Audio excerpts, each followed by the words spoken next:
Túlia. Meu boa tarde a todos. Sou Rosa Nábia. Junto com a professora Dulce Dal, nós vamos fazer um rodízio semanal na direção das tertúlias, porque nós duas estamos na direção da pré-IC da verbetografia.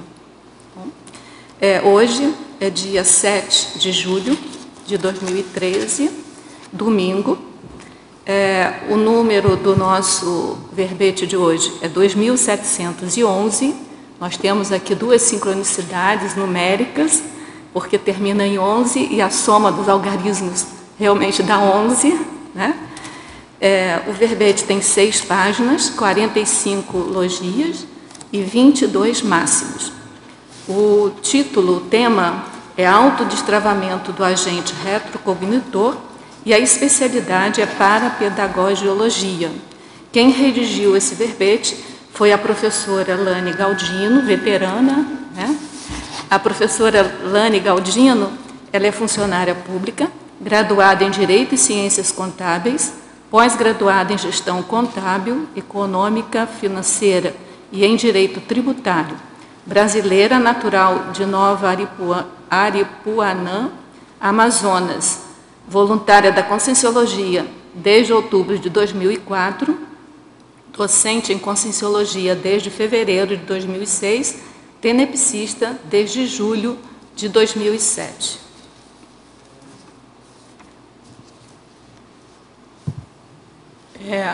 A professora Lane está bem acompanhada aí pela professora Ami Belo e pela professora Marlene Roque, né?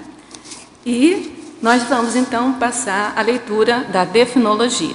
O autodestravamento do agente retrocognitor é a capacidade de a consciência intermissivista educadora, homem ou mulher, lúcida das responsabilidades interassistenciais, superar o medo, orgulho, travões, empecilhos, gargalos, autoestimas ultrapassados e preconceitos estagnadores em prol da TARES, notadamente por intermédio da prática docente. Na pensenologia, nós destacamos o holopensene pessoal da parapedagogiologia, a retilinearidade da autopensenidade.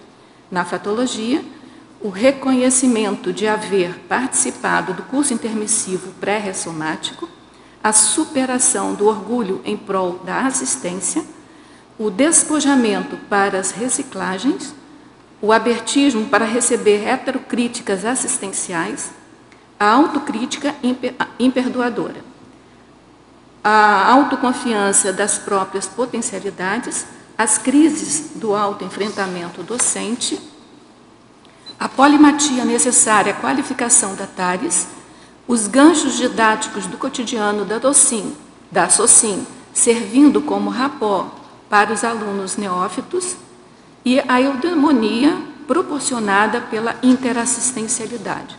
Nós destacamos que a fatologia tem 23 linhas.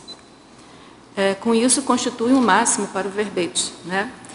Na parafatologia, a autovivência do estado vibracional, profilático, quebrando os paradigmas anacrônicos do agente retrocognitor autotravado.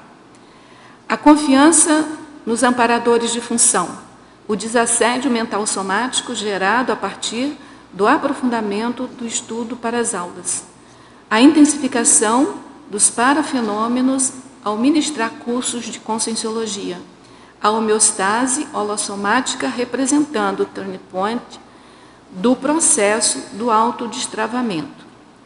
No detalhismo, nós destacamos que tem mais de 11 máximos, né? São 14 máximos. Na argumentologia, nós temos a seção caracterologia, onde a professora apresenta 11 travões promotores de autossabotagem à consciência débil quanto ao posicionamento relacionado ao processo interassistencial, é bem importante analisar, e a taxologia, com 32 ganhos possíveis de serem vivenciados pelo agente retrocognitor disposto ao enfrentamento do autodestravamento. Na remissiologia, nós destacamos o agente retrocognitor, o autoenfrentamento docente, desestagnação do intermissivista, escolha evolutiva e professor intermissivista. A frase enfática. O enfrentamento do autodestravamento pelo agente retrocognitor representa egocídio tarístico assistencial e, na pré-intermissiologia, fase preparatória para a liderança extrafísica. Na questionologia, você se sente motivado a promover o autodestravamento pró-tares? Persistem motivos impeditivos para arregaçar as mangas e começar? Na bibliografia específica, ela contribuiu aqui com duas fontes, né, para o verbete. A mega-análise do João Paulo, retrocognição, desamarração, aprendizado, autoliberação, autossuperação, autossabotagem, autoenfrentamento, autodespojamento, autodesimpedimento, autodesassedialidade, responsabilidade, flexibilidade, ridiculoterapia, interassistenciologia, mnemosomatologia, autoconscienciometrologia, comunicologia, reeducaciologia, paradidaticologia e parapedagogiologia. Vamos agora às perguntas dos teletertulianos. Professora Lane Galdino, a verbetógrafa, né? Na fatologia, página 1, linha 2 e 3, poderia nos falar mais sobre a superação do orgulho em prol da assistência? Qual a origem desse orgulho? Boa tarde a todos. Primeiramente, eu queria contextualizar um pouco a respeito do tema do verbete, né, que às vezes pode não ficar muito claro. Então, vi que a professora Dulce vem falando ao longo da semana sobre a questão do teste do intermissivista, né, que fica disponível ali na página das tertúlias. Mas eu gostaria de ressaltar algumas coisas, porque ele está lá, às vezes a gente não pega para ler. Eu mesmo tinha feito esse teste, já tinha algum tempo. E aí eu gostaria de ressaltar aqui para fixar, né, porque a ideia desse verbete é justamente essa. Parte do princípio que a pessoa já se identificou como intermissivista e cientificou-se das responsabilidades maiores que ele tem com relação a isso, né? Então, o teste do intermissivista é uma coisa que eu gostaria de destacar. Ele fala assim, ó, o que é intermissão, primeiramente, principalmente para os teletertulianos, né? Porque a gente sabe que nós que estamos aqui no dia a dia, para a gente já é uma coisa mais tranquila, mais corriqueira. Mas, de repente, tem uma pessoa que está acessando agora a tertúlia, né? E pode ficar mais curiosa. Então, ela é um intervalo extrafísico entre duas vidas, né? Consecutivas da mesma pessoa, da mesma consciência. Ele é um conjunto de disciplinas, né? Ensinadas de acordo com programas traçados em série de aulas, adaptados a diferentes níveis de alunos, né, da materiologia ou intrafisicalidade, durante o período de intermissão, dos pré-serenões, que pode ser eu, você, qualquer consciência. E ele fala assim, que no curso avançado, de alto nível, destacam-se quatro objetivos básicos, que no verbete eu chamo bastante atenção, que é a questão da autoevolução da pessoa, o que ela está fazendo, o que ela vai planejar para fazer nessa existência aqui, o desfrute produtivo da existência intrafísica, as tarefas evolutivas que ela vai fazer a mais, né, ela se compromete a fazer quando ela está no curso intermissivo, e o planejamento técnico da nova vida. E no teste ele fala assim, ó, basta 5, você se identificar, são 10 questões, 5 questões dessas, né, proposições, para você saber se você é um intermissivista ou não. E, para citar algumas, por exemplo, a autoconfiança, né, a questão da autoconscientização com relação ao senso de mortalidade, ou seja, a consciência única, indivisível, né, o soma, você dessoma, mas a tua consciência está ali. Como que você prioriza a sua vida, né, o aproveitamento útil dessa atual existência. A questão da aceitação da série X, ou seja, que você tem séries existenciais, que você dessoma e ressoma várias vezes, né? E a questão da hiperacuidade, das ideias inatas, a automotivação para fazer essa existência, e o parapsiquismo, só para citar alguns, né? E aí a questão do verbete foi assim, a pessoa vai ver se ela se identifica como intermissivista, e a partir daí vem a questão do agente retrocognitor. O que é? É justamente essa pessoa que participou desse curso, que esteve lá junto com outras consciências, se comprometeu a fazer uma evolução a maior, né? Quando estivesse no intrafísico. E, já que chegou aqui, que obteve essas ideias da conscienciologia, né? Teve a oportunidade de obter essas ideias, ela tem, por obrigação, digamos assim, se ela encara isso como valor para a vida dela, de resgatar os outros compassageiros evolutivos que, de uma forma ou de outra, pode estar obnubilados ou pode estar muito envolvido com as coisas da SOCIM e ainda não acessou, né, ainda não despertou. Mas que, de alguma forma, a gente observa que durante as aulas eles estão abertos para receber essa informação, né? Aulas ou qualquer outra assistência que você possa fazer no teu dia a dia. E a partir dessa senha que você pode dar para ele, ele pode fazer a virada dele evolutiva, né? Então, nosso desafio é esse.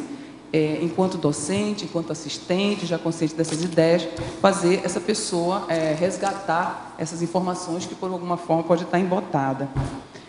E aí eu vou ler o verbete autodestravamento, ele existe, o verbete agente retrocognitor, ele já existe na enciclopédia, ele é um verbete do professor Valdo Vieira, que eu vou ler rapidamente aqui a definição, para deixar bem claro, né?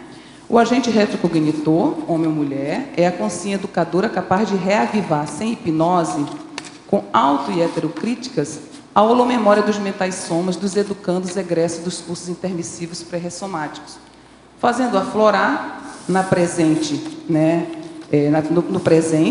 a ciência pré-curricular, ideias inatas geradas no período da intermissão, e mantidas contra o restringimento biológico e genético da ressoma, ou seja, você ressoma e você cai, né, nas coisas da SOCIM e de repente você está obnubilado, não acessou ainda, né? E essas informações que você vai oferecer enquanto agente retrocognitor, elas são libertárias, né? Mas elas também você tem a responsabilidade de passar essas informações não só com palavras, enfim, pelos seus atos, pelas suas condutas, comportamentos e posturas pessoais exemplificativas. Ou seja, você tem que ser, na questão do agente retrocognitor, é um todo, ele tem que ser teático, né? Em outras palavras, exemplificador. Então, não basta, por exemplo, no processo docente, você falar alguma coisa se você não está representando aquilo, se você não está exemplificando, né? Se suas energias não estão falando, é por você também. E, para mim, surgiu com uma dificuldade, que eu deixar bem claro, uma dificuldade minha, né? Mas que eu identifiquei que era muito recorrente quando eu comecei a dar aula, enquanto professora orientadora de outros docentes, nas itinerâncias, são muito recorrentes essas colocações das pessoas que são voluntárias e que têm vontade de ser professor, mas tem um monte de mecanismos que ela desenvolve que ela não consegue chegar nessa condição de docente. Então, eu falei, gente, eu passo por isso, então, já passei por isso, já consegui destravar alguma coisa, né? Porque, para mim, eu penso que são crescendo, então, eu já posso ajudar. E aí que foi surgindo essa ideia do verbete. E quero deixar claro também que não é uma coisa difícil para todo mundo, isso é um processo para quem tem esse processo de autotravamento. Porque eu penso, por exemplo, para os inversores, que já chegam mais sem travas, sem orgulhos, né? Começam mais cedo, é muito mais fácil, eu penso, né? Não é tão dramático assim, né? Aí agora eu vou responder, você pode repetir a pergunta? Isso, posso. Poderia nos falar mais sobre a superação do orgulho em prol da assistência? Qual a origem deste orgulho? Então, essa é uma coisa que a pessoa, ao longo da vida, vai trazendo, principalmente quando você já acessa as ideias um pouco mais, né, de idade. Eu penso que são processos dessa vida, pelo que você desenvolveu até agora, né, pela tua profissão, por um monte de coisa, mas também pode ser processos anteriores, processos mais antigos, né, que ficaram arraigados. E o problema do orgulhoso é que ele não admite falhas, né? Então, ele não quer se expor. Por quê? Porque ali, na questão, quando você é docente, você se desnuda, você fica nu consciencialmente falando. Então, todos os teus trafores, teus trafalhos vão aparecer. E a pessoa orgulhosa não quer que isso apareça de jeito nenhum. Então, a origem desse orgulho é isso. Ou ela pode ser dessa vida, como pode ser uma coisa anterior também. E aí eu trago, em outro momento eu vou falar dessa questão do orgulho também, eu até cito aqui o verbete da professora Adriana, que eu acho bem interessante para quem quiser pesquisar mais, que ele chama orgulho teimoso, né? Que ele é o quê? Ele é o posicionamento patológico de persistência irredutível e não admissão de erros, né? Autodiagnosticados, com a intenção inoportuna de proteger a autoestima, optando-se pela postergação das correções, das retratações, das reconciliações e retomadas de tarefas evolutivas, capaz de gerar cadeia de equívocos e multiplicar as demandas para as futuras restaurações conscienciais. Ou seja, a postura do orgulhoso, se ele não enfrenta logo, ele só vai postergar. Então, se você tem um compromisso, enquanto intermissivista, de chegar nessa vida e fazer uma ProEx, uma programação existencial para maior, eu acho que a ideia é enfrentar logo, né? Não postergar, não deixar para quando você dessomar e voltar com essa pendência novamente, né? Então, no meu caso, foi isso que eu fiz quando eu me conscientizei dessa minha responsabilidade. Mas uma coisa interessante que me fez enfrentar esse processo foi que, desde muito cedo, eu tinha a ideia de fazer assistência, só que eu não sabia como, né, desde a adolescência. E eu também não achava que era com aquela TACOM, de você distribuir cesta básica, de você fazer esse tipo de coisa. Eu achava que era uma coisa diferente, né? Então, quando eu acessei essa ideia da Conscienciologia, eu falei, é isso aí. Mas, quando eu comecei, aí cheguei para voluntariar, aquela coisa toda, e falaram assim, não, Lani, eu acho que você precisa ser docente, que você, como docente, você vai melhorar o teu nível de assistência. E aí começaram os problemas para mim, né? Então, eu acho que essa postura de você encarar, mas eu colocava o foco no assistido. Tá bom, então, eu quero fazer assistência, mas para fazer esse tipo de assistência, eu tenho que enfrentar isso. Então, para eu me manter no processo crescente, eu botava o foco no assistido. Então, eu preciso fazer isso porque eu preciso assistir, eu preciso ajudar, né, as pessoas que ainda não acessaram essas ideias que, para mim, estão sendo tão importantes. Tá? Outra pergunta do mesmo teletertuliano. Na linha 5 da fatologia, mesma página.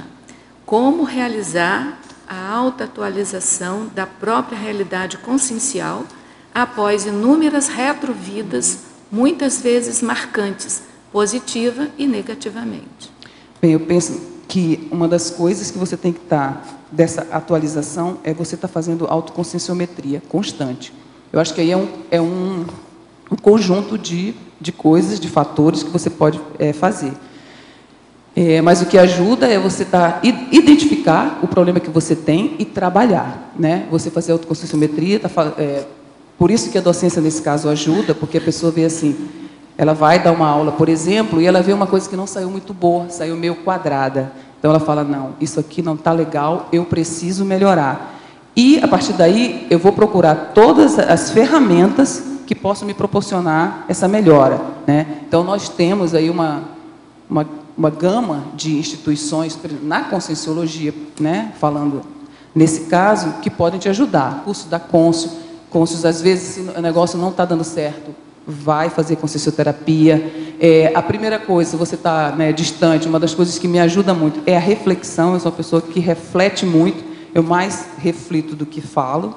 Então, assim, para mim, me ajuda muito, porque quando você reflete, quando você aplica técnicas energéticas, com esse foco, as coisas vão aparecendo, os amparadores vão te ajudando, principalmente se você realmente tem um foco que é ajudar os outros. Então, assim, eles te dão todo o aporte, eles te dão toda a ferramenta, né, para você começar a fazer isso de uma forma qualificada.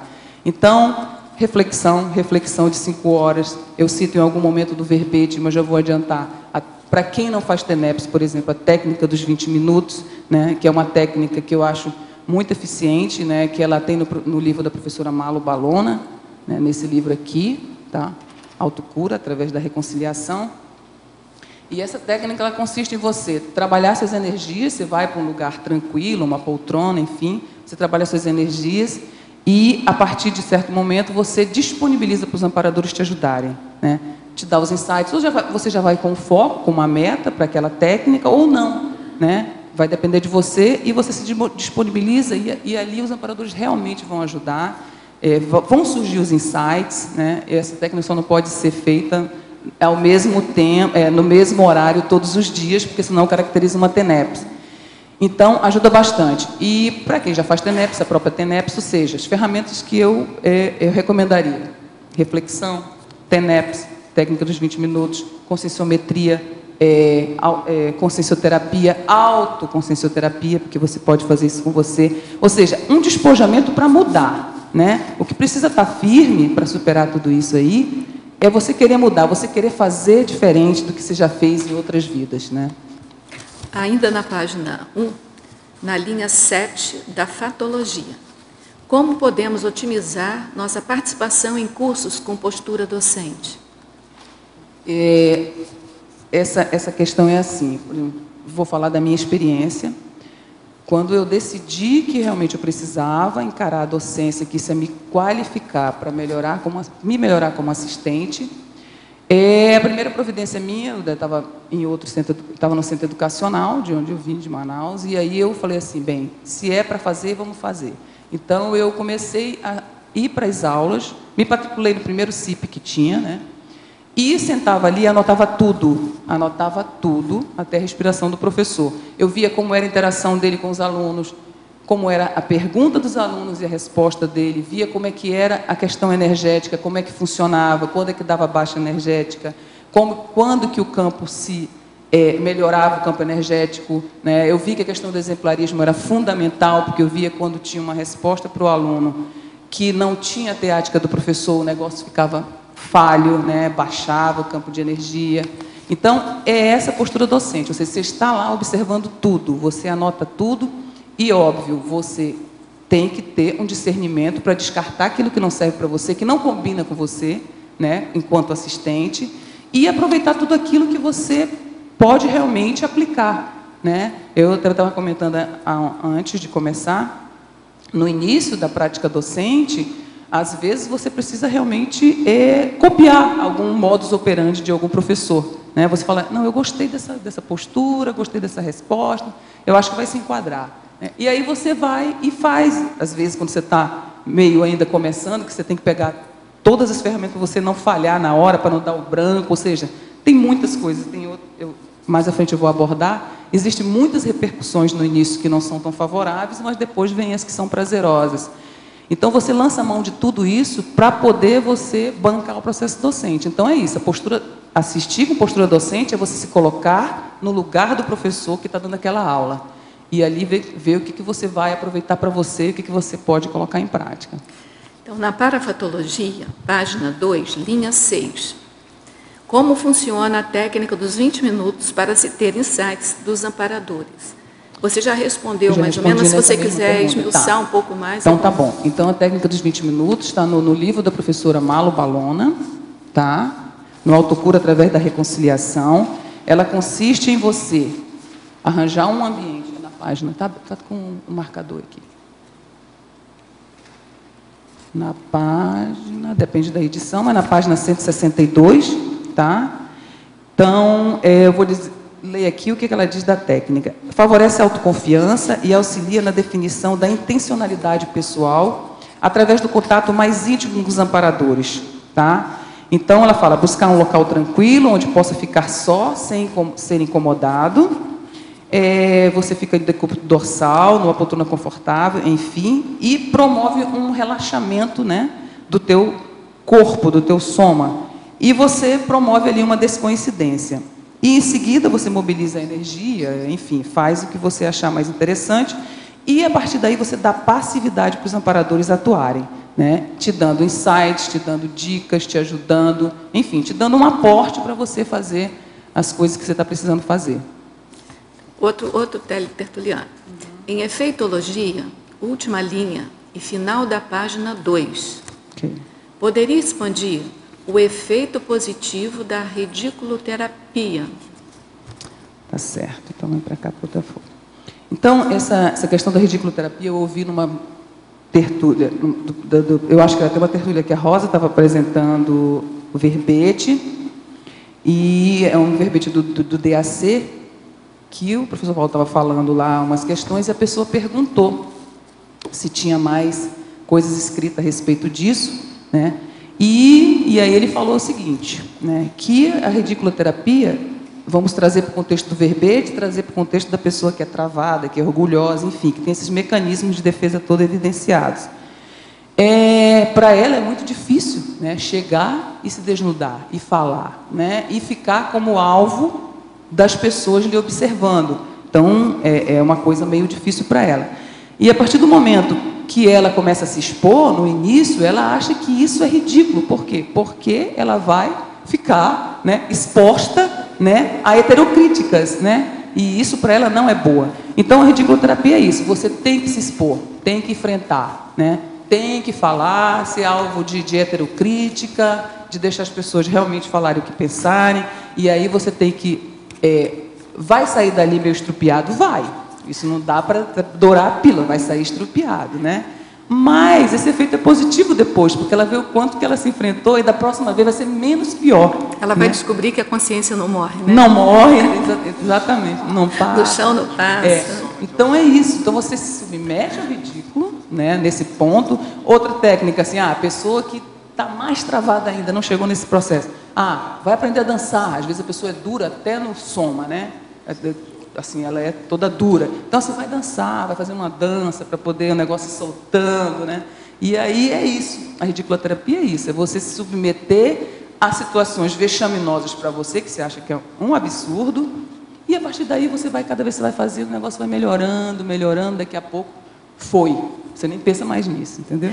Um recadinho aqui para esse teletertuliano, que as suas questões sobre os artigos da professora Dulce e do professor Moacir serão entregues aos respectivos autores para que eles possam entrar em contato direto com você.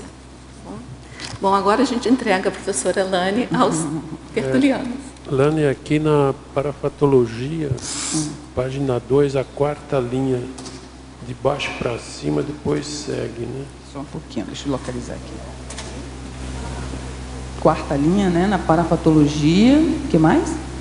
Ali então tem ali a homeostase ulossomática, a quarta linha de baixo para cima. De baixo para cima, 1, 2, 3, 4, tá. A homeostase ulossomática representando o turning point do processo do autodestravamento. Tá.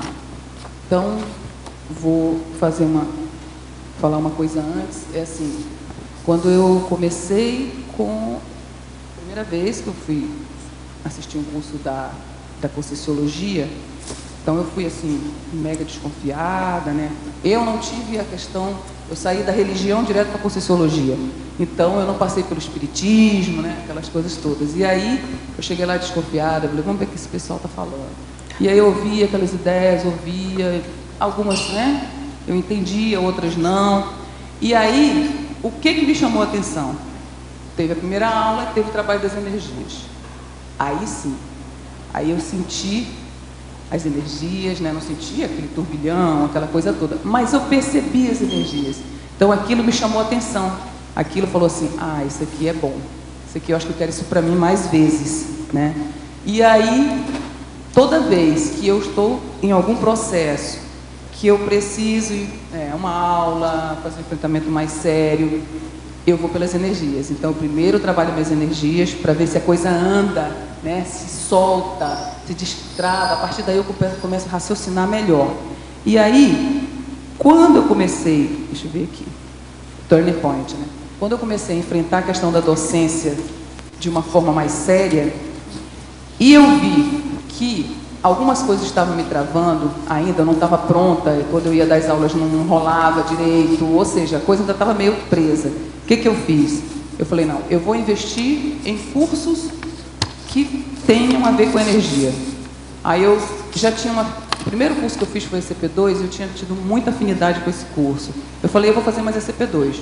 Então eu comecei a fazer assim, tipo, 6 ECP2 por ano. Então em 2 anos e meio eu fiz 14 ECP2.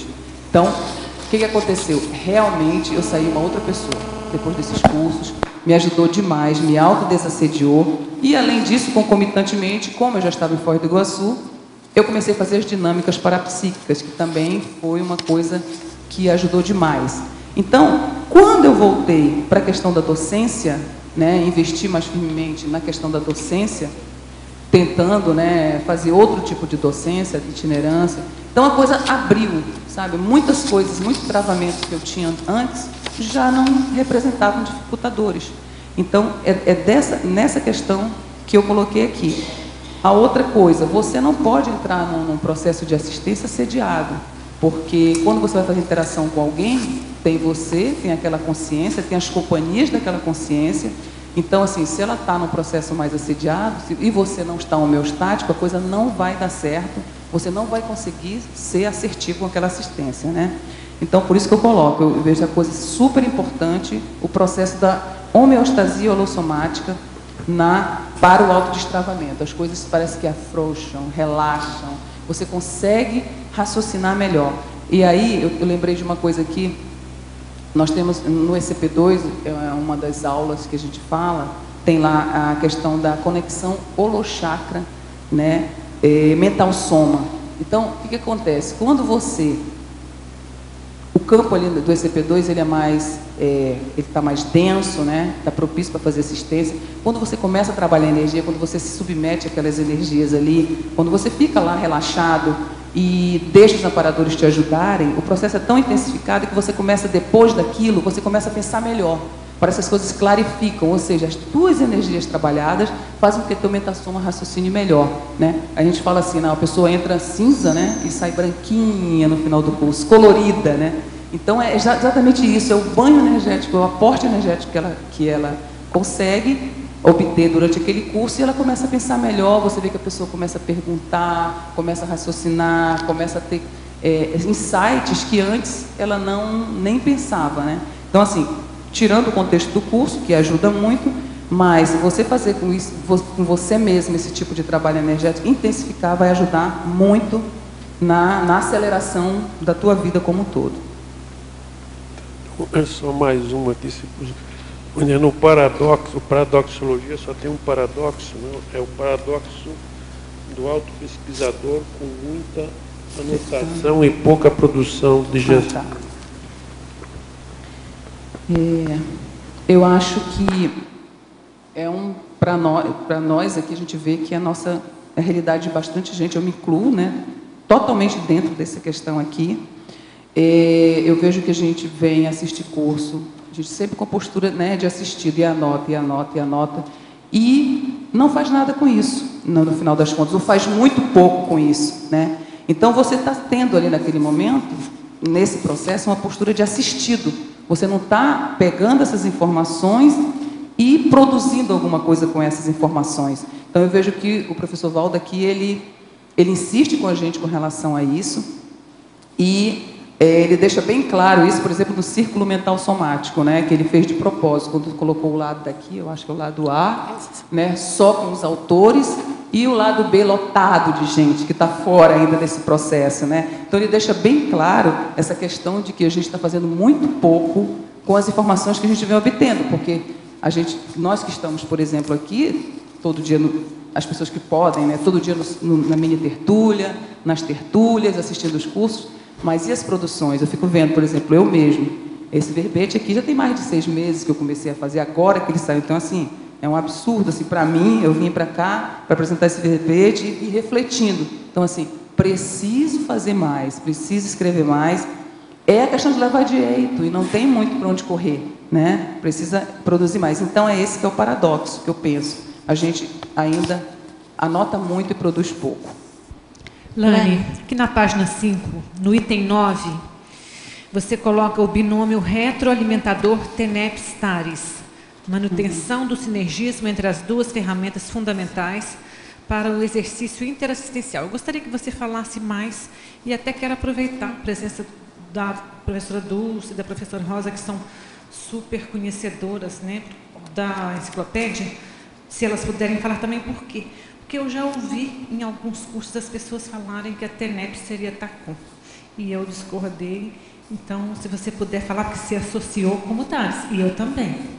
Tá? Mas eu já ouvi o contrário também. Bem,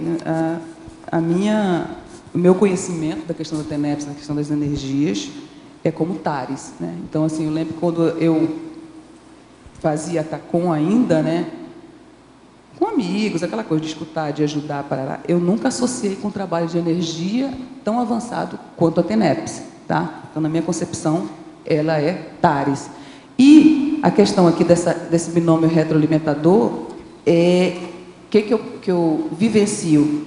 Quando você, às vezes, a questão do processo assistencial, independente de ser docente, quando você começa a trabalhar com isso, né, a fazer isso mais vezes, por exemplo, você vai no teu contexto de trabalho, teu dia a dia, né? Então você tem lá um imbróglio, algum problema, alguma consciência que está mais alterada, digamos assim, e você leva para a tua TENEPS, tá? E ali você trabalha com aquela pessoa, joga energia para obter, né, aporte, suporte, para quando você chegar para ajudar, né, para conversar com aquela pessoa, a coisa esteja mais homeostática. E eu percebo que eu faço isso quando eu chego, a coisa assim, a própria pessoa às vezes já chega para falar com você, entendeu?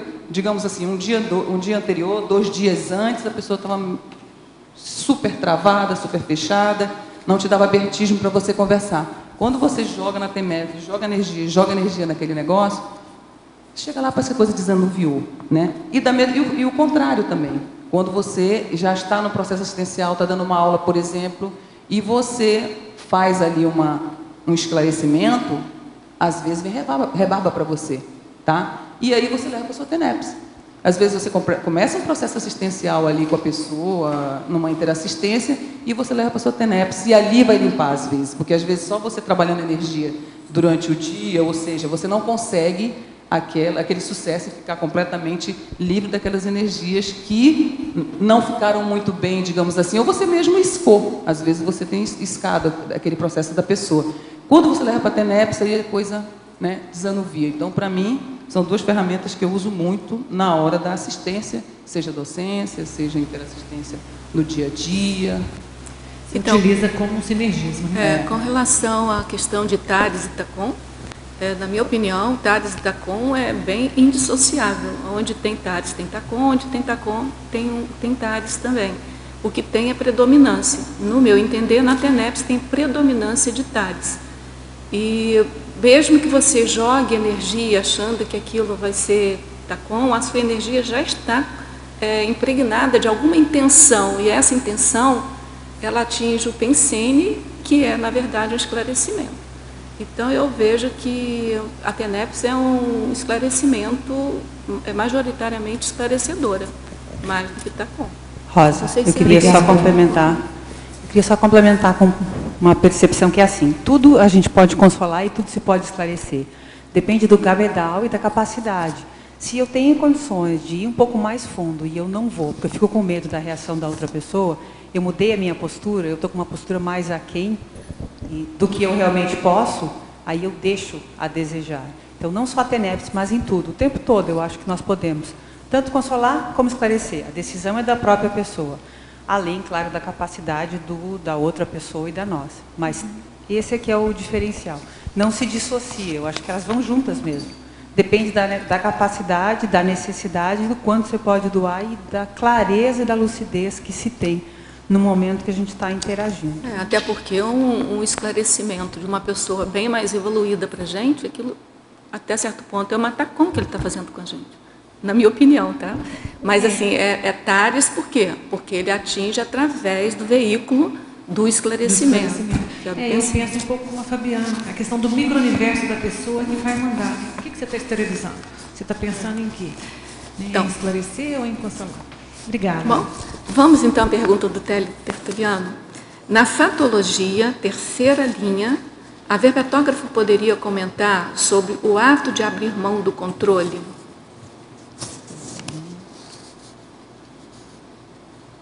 Sim. Bem, essa questão do controle é um mecanismo de defesa, né, para mim, porque a pessoa não quer abrir nada, ela quer ficar naquele patamar que ela está, naquele mundinho, e não quer se expor, né, para início de conversa, ela não quer se expor. E o que acontece? Quando ela está com essa postura do controle, ela não dá abertismo para amparo. Então, eu vejo que a pessoa fica obnubilada, né, nessa questão, e o amparo não chega, não atua, ela não vai em frente. Então, enquanto ela não se desarma, né, enquanto ela não deixa as coisas fluírem, a evolução dela não caminha, tá? Então, para mim, para a pessoa seguir em frente com a sua programação existencial, com o que ela pensa que é evolutivamente mais correto para ela, ela precisa abrir mão do controle. Porque eu fico pensando, por exemplo, dentro de sala, quando você está dando uma aula, a gente vê a diferença de quando você está ali, conectada com tudo que está acontecendo, com as energias, com o aluno, fazendo rapport, percebendo os insights. Você tem que abrir mão do controle, senão você não vai perceber isso. Você está focado, às vezes, no que acontecia comigo no início da docência. A minha preocupação essencial era com o conteúdo. Então, não poderia errar no que estava ali no conteúdo. Então, precisa dar esse mapa todo, que é o manual do professor. Precisa. Então, ficava focado naquilo. Eu via que eu não relaxava. Então, não vinham os insights, aqueles insights que te ajudam a ser mais assertivo na assistência. Então, para você fazer uma assistência mais qualificada, você precisa, na minha opinião, abrir mão do controle, para poder deixar o amparo chegar, né, te ajudar. Professora Alane, na página 5, em taxologia, no item 9. Item 9, taxologia, página 5, tá? Binômio retroalimentador TENEP-STADIS. É o mesmo. Você poderia elucidar e, se possível, exemplificar sobre o sinergismo dessas duas ferramentas fundamentais para o exercício interassistencial? Fala exatamente. Mais alguma coisa em relação a sinergismo? Então, assim, funciona mesmo como sinergismo aqui, porque está tudo ligado, na minha opinião. Quando você está fazendo um esclarecimento para você ser mais assistencial, mais assertiva, você precisa ali estar usando as suas energias também. E eu penso que a TENEPS ela é fundamental, porque você leva o nome daquela pessoa, o processo que você está passando para a sua TENEPS. Ali você pega a ajuda, o amparo dos amparadores, né? E para poder você ter mais insights de como solucionar aquilo, de como ajudar mais. E quando você chega para fazer o seu esclarecimento, você já está com aquele aporte, já vieram novas ideias, coisas que você não tinha pensado antes, que você pode ajudar mais ainda. Então, para mim, realmente funciona como sinergismo. Está fazendo esclarecimento, leva para a TENEPS, recebe os insights, volta, esclarece e assim vai, entendeu? As coisas andam em conjunto. Então, por isso eu coloquei. Se você mantiver esse sinergismo entre essas duas ferramentas, você vai, na minha opinião, você vai ter mais sucesso na sua assistência. Professora Alane, em parafatologia, na página 2, sexta linha, por favor, comentar os insights dos amparadores durante a técnica dos 20 minutos. Como é efetuada esta técnica? Então, procura técnica resumir um pouco. Sucesso absoluto.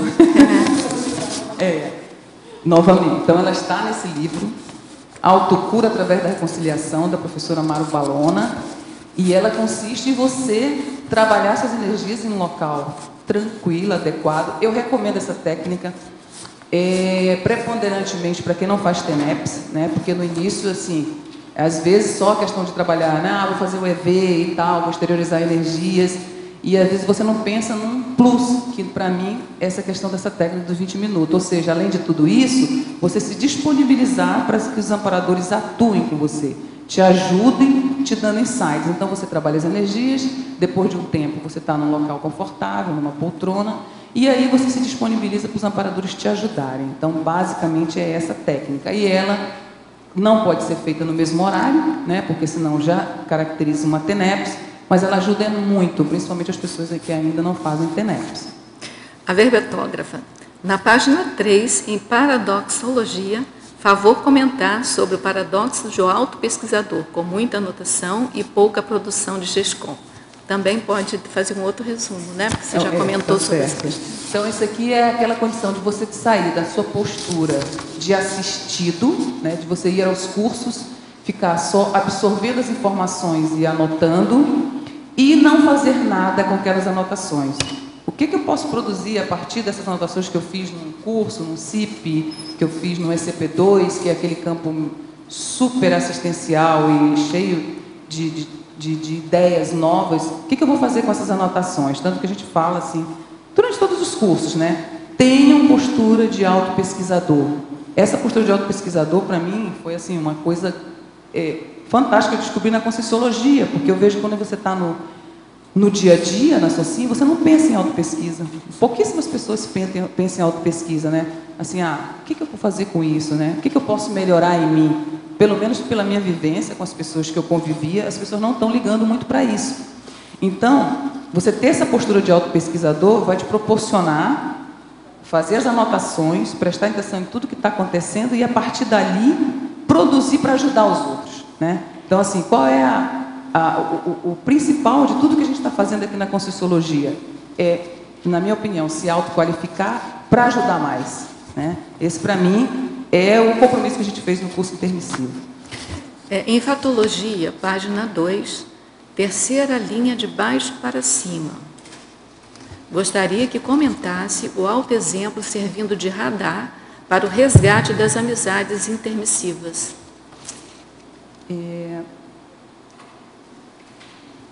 É o quanto que você pode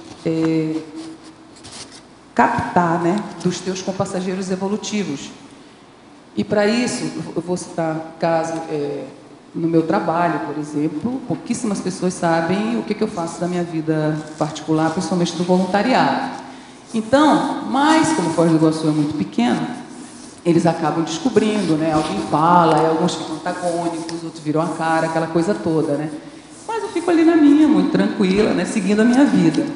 E a gente vê que alguém fala assim, Alane, acho que é da Conscienciologia, e fica essa informação. Daqui a pouco alguém chega, Alane, o que seria esse negócio da Conscienciologia, né? Lá pelas tantas. Aí você fala e tal, aí beleza, ele tem a informação, fica com aquilo e você continua seguindo sua vida. Daqui a um pouco, eles chegam e falam assim, eu gostaria de entender mais sobre isso. Como é que eu faço? Onde que eu vou? Eu vejo que você... como é que você, por exemplo, eu trabalho atualmente num ambiente muito conturbado energeticamente, né? Aqui em Foz do Iguaçu.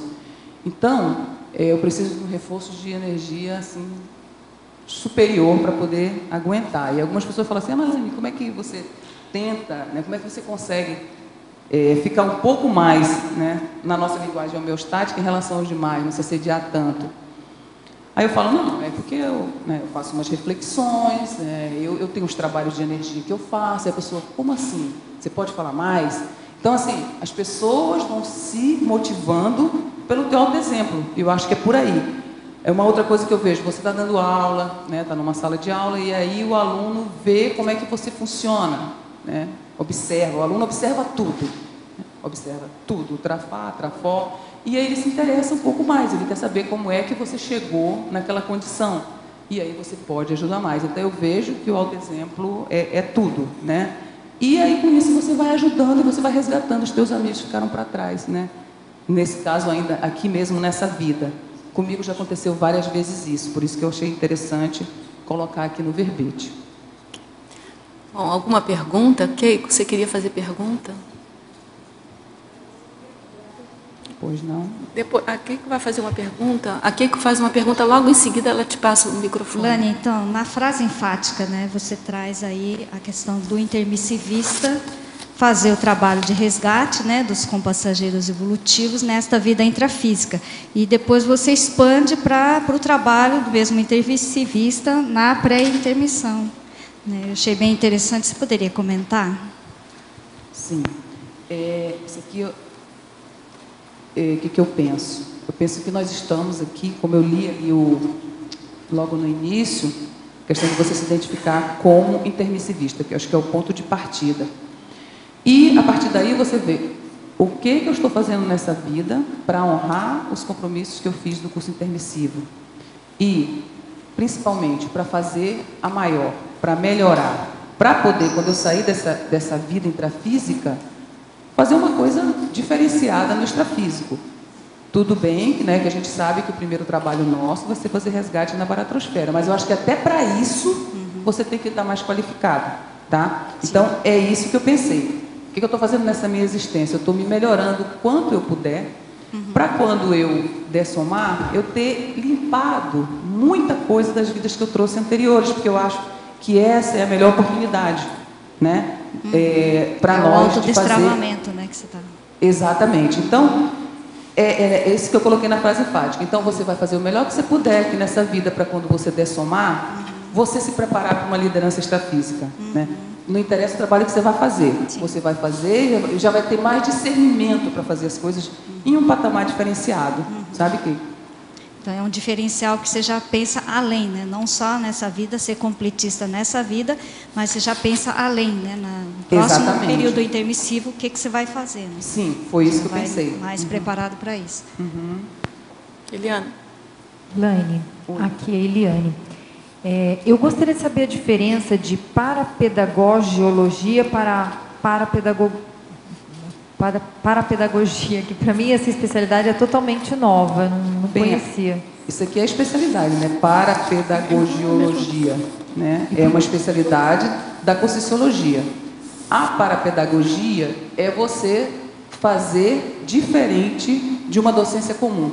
É isso que eu penso. Então, você é um pedagogo, você dá uma aula como se dá na SOCIM, né? Normal, como qualquer outra pessoa poderia dar aula. A questão da parapedagogia é você pegar esse diferencial que eu estava comentando ainda agora, esse molho da multidimensionalidade, das multividas, multisseriaxialidade que você tem, do aspecto energético, todos os aportes que você teve, né, durante o curso intermissivo, e você aplicar na pedagogia, porque você consegue ser mais assertivo, mais assistencial. Então, é isso que eu acho diferencial da parapedagogia. É você não dar uma aula comum. Você vai dar uma aula amparado com todos os processos que envolvem a questão, né, do extrafísico. Tá? Tá certo, mas, por exemplo, qual é a diferença entre parapedagogia e parapedagogiologia? A Dulce, vai, Dulce, com você. Responde. É sinônimo?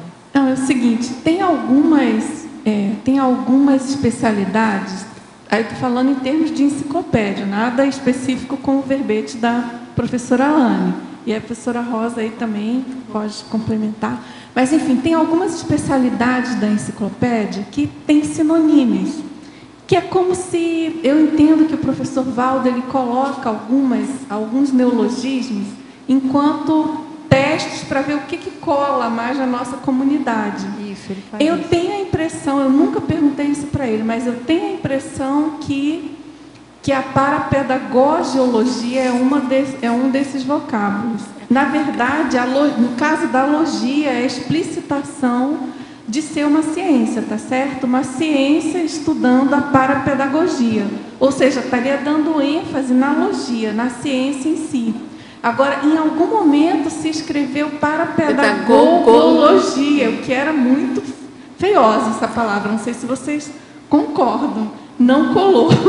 Ela saiu, ela foi substituída pela parapedagogiologia, tá certo? Eu assim, sem agora, saber, em termos assim... desculpa, pode falar. Sem saber do significado, eu assim imaginei, como o verbete dela é sobre o agente retrocognitor, eu imaginei que o parapedagogiologia seria sobre o ator, né? Um estudo desse ator, desse agente retrocognitor, do parapedagogo.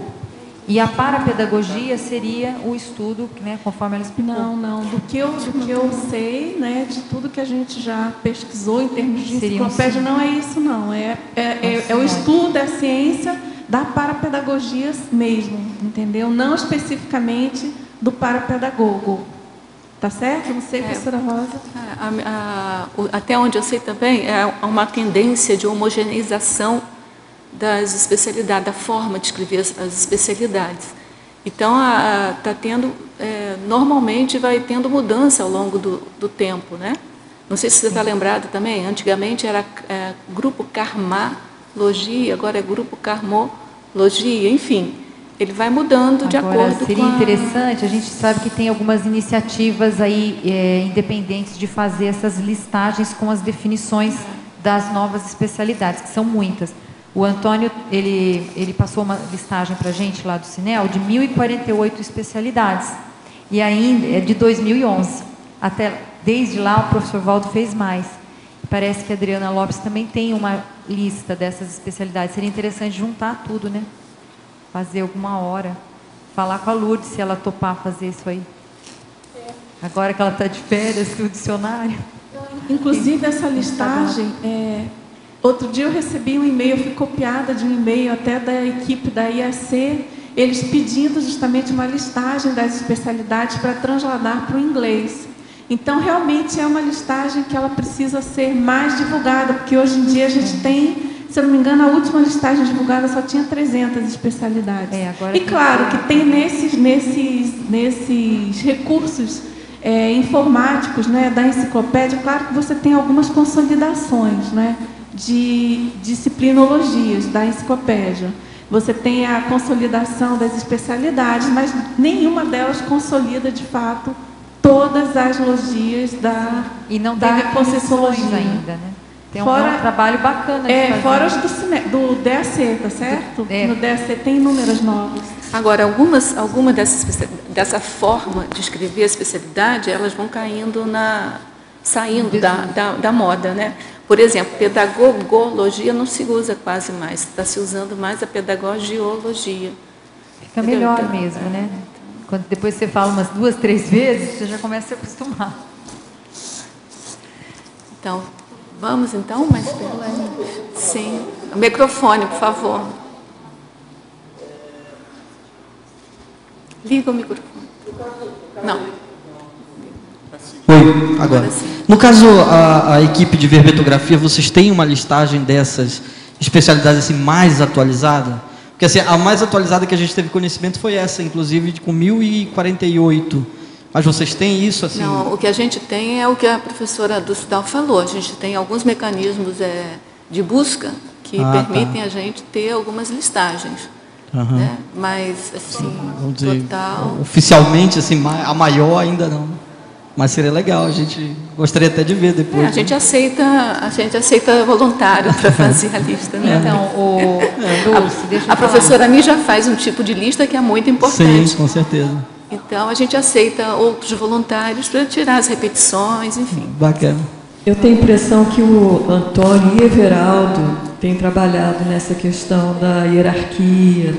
Eles estão trabalhando nisso. E possivelmente eles vão deixar uma forma prioritária para cada especialidade. Melhor, além da lista, a organização de quem está sob a hierarquia. Então, como recentemente, gente, eu recentemente falei com o Antônio sobre isso, até em vista para poder ajudar um pouco a IAC, né? Que eles pediram ao Jeffrey, né? E, enfim, também veio parar o e-mail para mim. E o Antônio falou que o Everaldo e o Alexandre Zaslavski e ele estavam trabalhando nessa listagem, mas eles pararam por um tempo e ainda não voltaram a trabalhar com ela.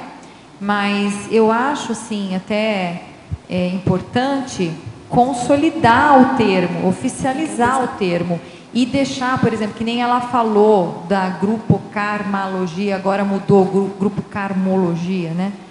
Você deixar como era, né? Mostrar nessa listagem a variante ou o termo envelhecido, porque ele já se tornou envelhecido, não está mais usado, e colocar o termo validado, né? Então eu sei que é um trabalho que a gente não tem tanta gente assim para fazer, né? Mas podia fazer um esforço da gente formar uma equipe para fazer isso. Eu acho que certamente é algo que precisa ser feito, né? Com certeza essa consolidação. Agora acho que é só importante separar esses dois trabalhos, né? Um é o trabalho de hierarquização das logias, que tem a ver com aquele quadro sinótico, que na minha opinião é um trabalho muito complexo, assim. Nossa, eu acho dificílimo fazer isso. A cada nova logia você parar para pensar onde que aquilo vai encaixar. Porque tem um mega mecanismo aí, multidimensional de hierarquia, tá certo? Mas a listagem eu acho bem interessante, né? Começar pela listagem, né? Bom, eu queria informar vocês que a gente está offline, tá? Mas, Dulce, só para complementar, já que a gente está debatendo, se a Laine permitir, no meio da apresentação do verbete, já tem também uma iniciativa desse quadro sinóptico, que eles começaram a fazer. Estão fazendo.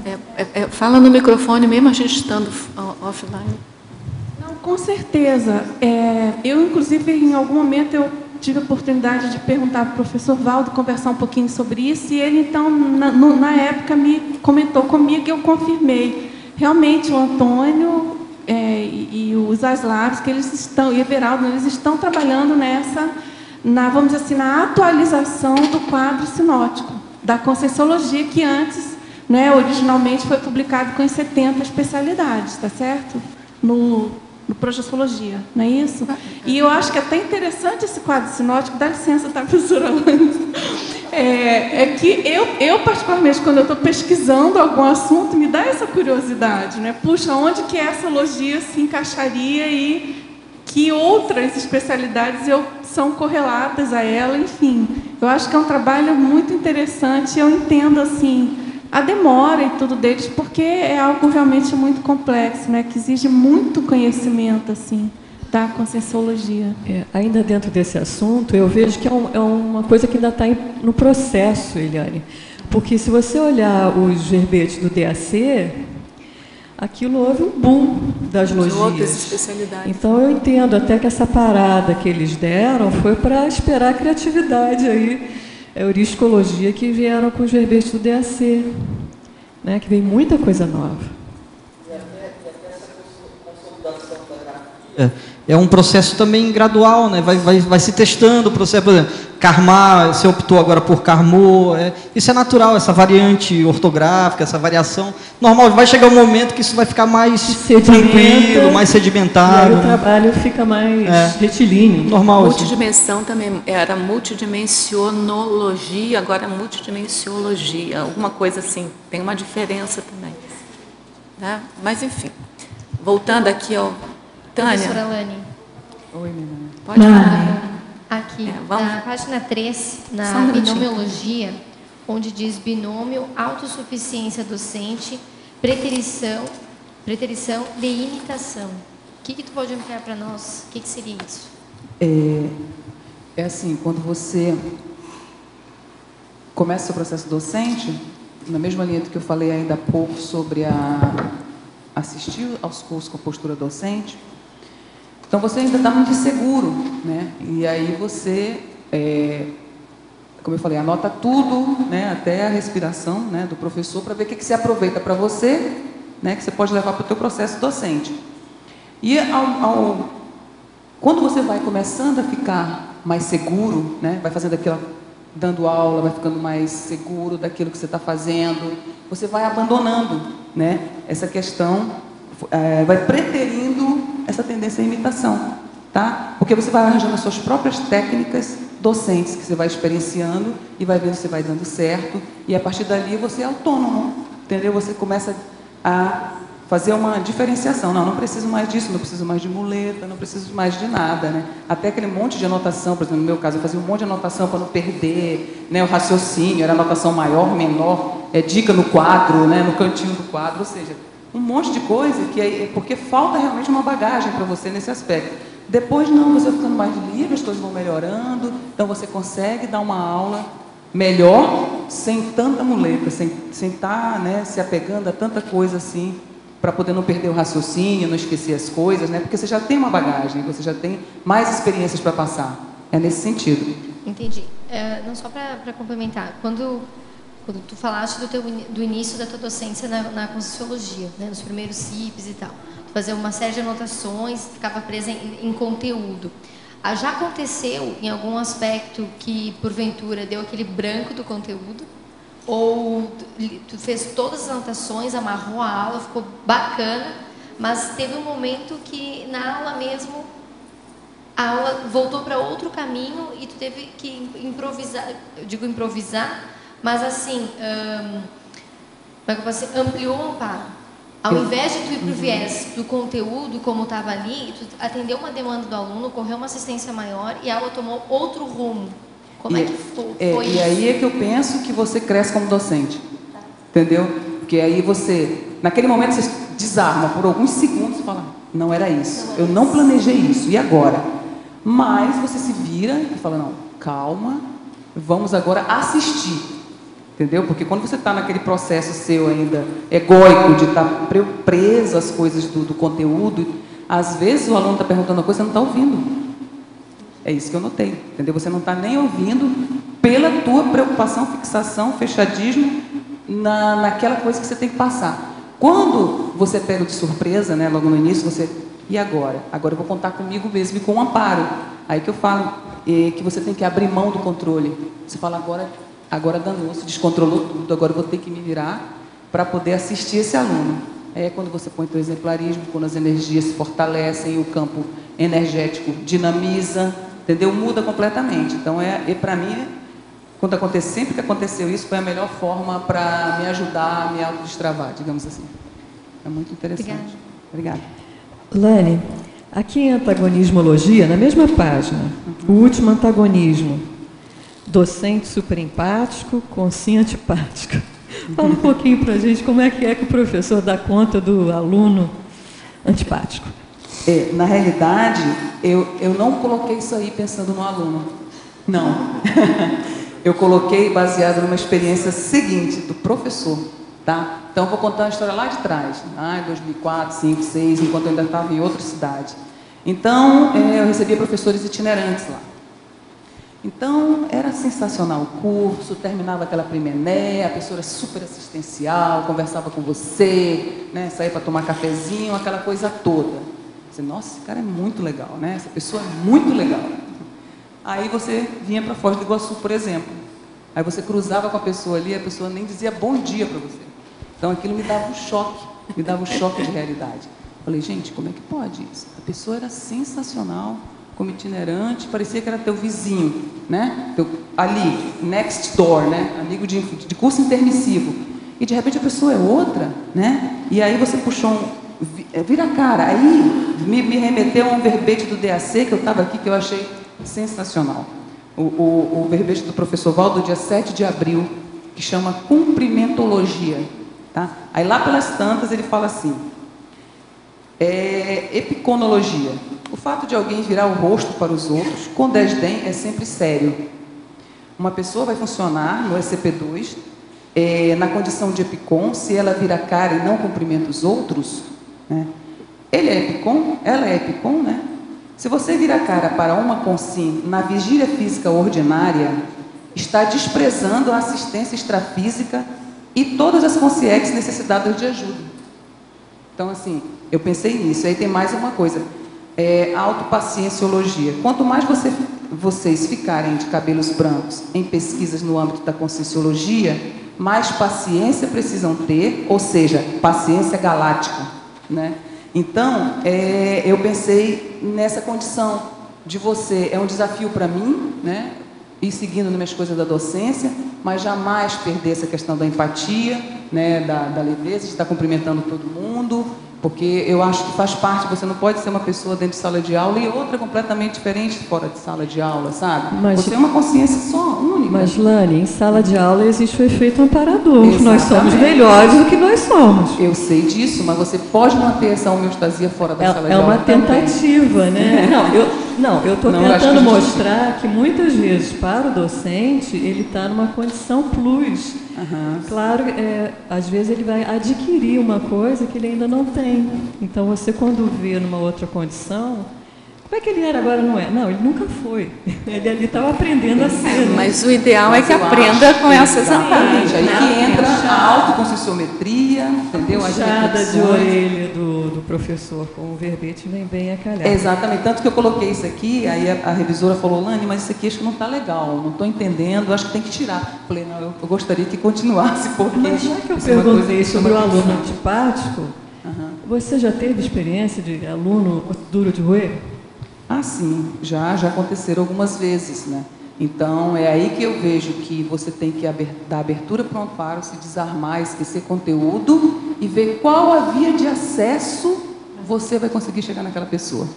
Tá? Então, você tenta daqui, tenta dali e vai, e uma hora o negócio, se você está predisposto a assistir, uma hora a coisa engata. Tá? Às vezes, é aquela rebarba que você vai levar para a TENEPS, que eu falei ainda há pouco, né? Da TENEPS TARES, né? Do binômio retroalimentador. Porque às vezes você sai com rebarba, mas tudo certo. O que interessa é que o aluno saia assistido, né? Mas acontece, aluno antagônico, nossa, já vi muitas coisas acontecerem. Mas você tem que dizer assim, e agora? E agora? Cadê o amparo? Vamos lá, eu vou entrar com minhas energias e com o meu abertismo, né? Com minha predisposição em ajudar, e vamos deixar os amparadores atuarem ali. Às vezes não é nem ele, são as companhias dele, né? Os assediadores dele. Então, isso acontece. E também, Dani, não tomar para você, né? Assim, o cara é antipático com você porque não gosta de você, porque não foi com a tua cara, que sua aula não tá boa, não se doer com a postura antipática do aluno, né? Exatamente, porque às vezes assim, às vezes você nunca viu o aluno na vida, né? Então assim, não pode jamais levar para o lado pessoal, porque é como ele está falando, às vezes não é ele, às vezes ele está ali com a pressão extrafísica, né? As companhias estão buzinando no ouvido dele para ele ter uma postura diferenciada, né? De antagonismo. Se o docente levar para o lado pessoal, acabou ali a aula, acabou o campo e também acabou a assistência. Né? Quero fazer uma pergunta aqui da patologia. Logo na primeira linha, você pôs assim, o reconhecimento de haver participado do curso intermissivo. Para você, o processo de reconhecimento aconteceu antes e foi o suporte para você ir para a docência, ou a docência chancelou e isso te deu a certeza do curso intermissivo? Foi um processo como um todo durante a partir do momento que eu conheci a Conscienciologia, com tudo que eu levo direito, né? O voluntariado, a docência. Aí eu fui começando a perceber que as coisas realmente não eram tão difíceis, que eu tinha afinidade com isso, né? Aí começou a surgir mais fortemente essa ideia da intermissão. Aí eu, lá pelas tantas, eu fui fazer o teste. Eu falei, gente, eu acho que eu tenho a ver com isso.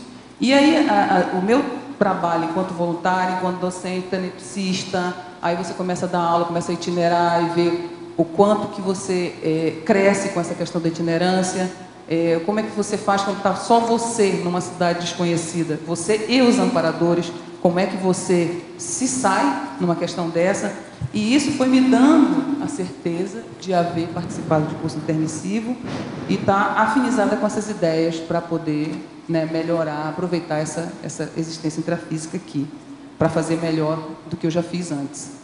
Foi isso. Lani, aqui na tecnologia, na página 2, você podia desenvolver a última técnica? A técnica da antecipação em todos os procedimentos? Isso. Ok. Então, eu já tinha como vivência, antes mesmo da Conscienciologia, essa questão da pontualidade, de estar chegando antes em tudo, de me antecipar em tudo. Eu sempre gostei de fazer isso. E na Conscienciologia eu só chancelei. Então, o que eu acho? Você evita um monte de acidente de percurso, tá? Então, deixa eu ver aqui. É a antecipação. O que eu penso? Você vai fazer uma aula, por exemplo, vai preparar uma aula para você dar daqui, sei lá, a uma semana. Você jamais deixar para fazer isso em cima da hora, né? Então eu preparo, eu estudo. No início eu acho que uma aula de 2 horas, que são 2 horas das aulas que a gente dá no IPC, mais meia hora de técnica energética, eu acho que eu estudava umas 6, 7 horas, sabe? Direto, todos os dias. E por quê? Porque nessa questão de você todos os dias, em geral, no mesmo horário, começar a fazer aquilo sistematicamente, os insights vão aparecendo, os amparadores chegam para te ajudar. Então, essa é uma técnica. Sala de aula. Sempre cheguei com 1 hora, 1h30 de antecedência. Eu chego, primeiro, vamos falar de hoje, né? Eu estava combinando com a Ami, que ela ia me acompanhar aqui hoje, aí a gente falou assim, onde é que a gente vai almoçar? Eu falei, olha, para não mexer no que está dando certo, eu vou almoçar no CAEC, né? Vou chegar 1 hora antes, 1h30 antes, né? Para poder não passar, por exemplo, vim dirigindo esbaforida, ir almoçar em algum lugar que vai atrasar a comida, ou seja, poderia acontecer muitas coisas que iriam fazer com que eu chegasse aqui atrasada, né? A coisa não andasse tão tranquilamente. Então, assim, eu faço essa técnica para tudo, na minha vida, no meu trabalho, eu chego cedo, ou seja, com isso eu vejo que eu tenho mais amparo, eu tenho menos acidente de percurso, eu me preparo para fazer as coisas, sabe? Então é isso, é antecipação em todos os procedimentos. E eu uso isso para tudo. No máximo, eu não gosto, aeroporto, tem que chegar, você pode chegar 1 hora antes, eu chego 2. Eu chego 2, sento lá, fico lendo, fazendo qualquer coisa. Eu prefiro estar lá, né, disponível, do que chegar em cima da hora, perder o voo, ou seja, não gosto de fazer isso. Toda vez que negligenciei nesse aspecto, não deu certo, foi bem desastroso. Então, eu prefiro manter essa técnica. Já estamos online, tá, gente? Lani, muito obrigada. Nada. Lani, quanto à questão do amparo, como que foi no seu caso a percepção da interação com o amparador durante a aula e o quanto que isso acelerou as suas reciclagens? Bem, eu comecei a perceber essa questão do amparo, primeiro com as questões das energias, né? Primeiramente foi assim, quando eu comecei, por exemplo, nas aulas, eu ia fazer o trabalho energético e eu via que aquilo era muito mais do que eu poderia ser, entendeu? Eu via que era muito mais e eu falei, isso aqui tem amparo, e amparo muito bom. E aí depois eu percebi, quando você vai dar uma resposta para o aluno, que você fala umas coisas que não são suas, assim, parece que não são suas, entendeu? Então você fala, gente, eu estou muito inteligente, eu não sou assim no dia a dia, entendeu? Então, isso para mim é amparo. E essa questão de, quando eu comecei a relaxar mais, eu notei essa questão de eu ficar mais inteligente, mais conectada, conseguindo fazer uma assistência de mais alto nível, muito fora do padrão do que eu realmente sou, entendeu? E isso me ajudou, me acelerou, me estimulou a estar fazendo mais para poder melhorar, me autoqualificar mais ainda. Você tem outra dúvida? Entendi. Então era como se você saísse daquela posição de querer controlar as coisas que aconteciam na aula e se deixar aberta para receber o que vinha do amparo e o que vinha dos alunos. Exatamente. Porque ali você está fazendo uma conexão. São muitas variáveis na sala de aula, né? Você está ali como docente, tem o aspecto dos amparadores extrafísicos, tem as energias, tem os assistidos, tem as consciências ligadas aos assistidos, né? E ainda tem o conteúdo, e aí são muitas variáveis para você controlar. No início é mais difícil, quando você começa a relaxar, aí a coisa vai fluindo, sabe? Aquela coisa vira um balé, sabe? E aí começa tudo ter um plus, digamos assim. A coisa começa num crescendo, que você se estimula a fazer mais, para ter mais essa homeostasia, para passar mais vezes por isso, entendeu? É isso. Lani, na página 2, na fatologia, na quarta linha de baixo para cima, você falou no currículo pedagógico do conscienciólogo. Sim. Você pode expandir um pouco, por favor? Esse currículo pedagógico eu peguei, é do professor Valdo, peguei no verbete do agente retrocognitor, que eu achei bem interessante, que é uma coisa que todos nós aqui, eu penso que buscamos, né?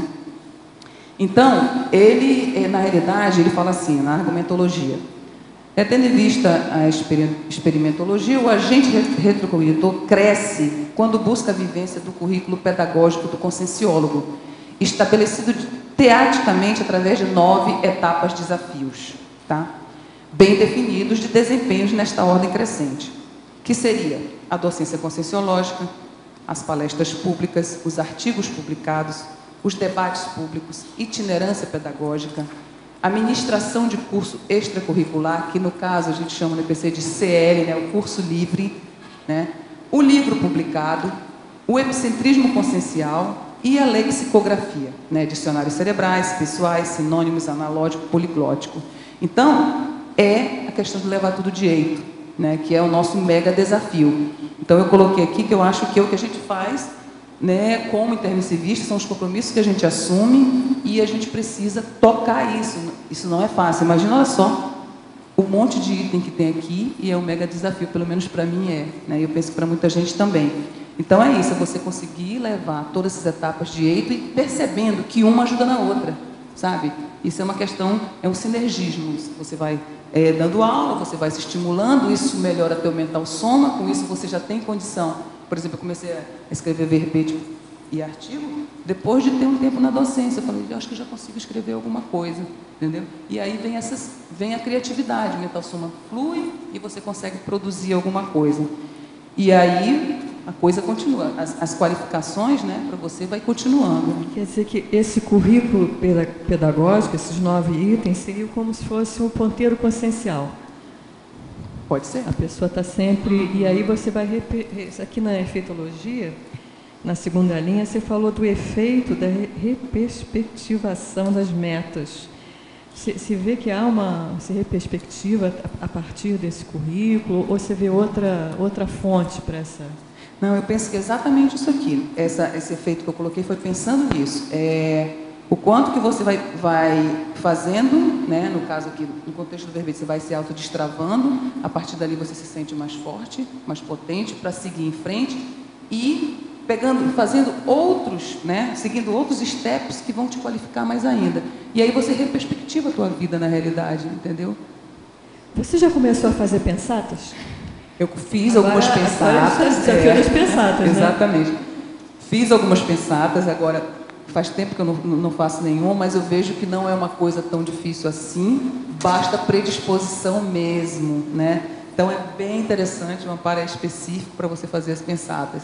Já comecei a fazer pensatas, sim. Da sua listagem, né? A lexicografia, né? Vai começar a fazer o seu dicionário de pensatas. Exatamente. Lani, na página 3, em politicologia, a política de não deixar o assistido sem o devido esclarecimento. Como que foi para você está sendo essa situação? Politicologia. Inclusive, a política e a legisologia estão bem integradas aí.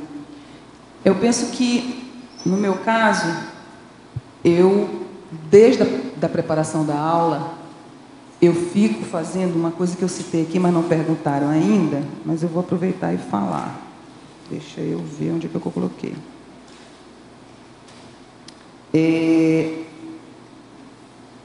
Quando você está preparando, a minha experiência, quando você está preparando uma aula, né, você ali, o agente retrocognitor, ele está preparando a aula baseado nas suas experiências, né, e nos downloads que vão acontecendo dos cons. Você vai recuperando os cons. À medida que você vai estudando, vai abrindo, você vai ter condição de recuperar mais cons aí da tua holomemória.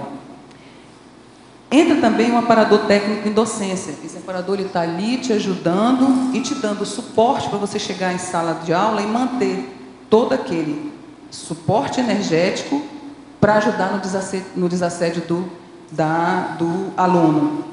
Eu vejo também que entra o amparador do assistido, tá? E esse amparador, o que ele acontece? Ele dá as pistas da realidade consciencial daquele aluno. Porque às vezes eu vejo que eu estou preparando alguma aula para dar, e vem uns insights assim, que eu falo assim, vem alguma coisa assim, eu acho que pode ter uma pergunta a respeito desse assunto.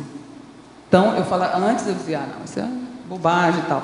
Hoje em dia eu não banalizo mais isso, porque isso vai acontecer, tá? Na minha fatuística, sempre acontece aquela pergunta que você já né, conhece, viu, já deu algumas aulas para o aluno, às vezes você nunca deu aula para aquele aluno, e aí surge aquela pergunta, você fala, eu pensei nisso ontem, na hora que eu estava pensando nessa aula, entendeu? Então, para mim, tem essas três variáveis. Tem você, o aparador técnico da docência, e o aparador dos assistidos.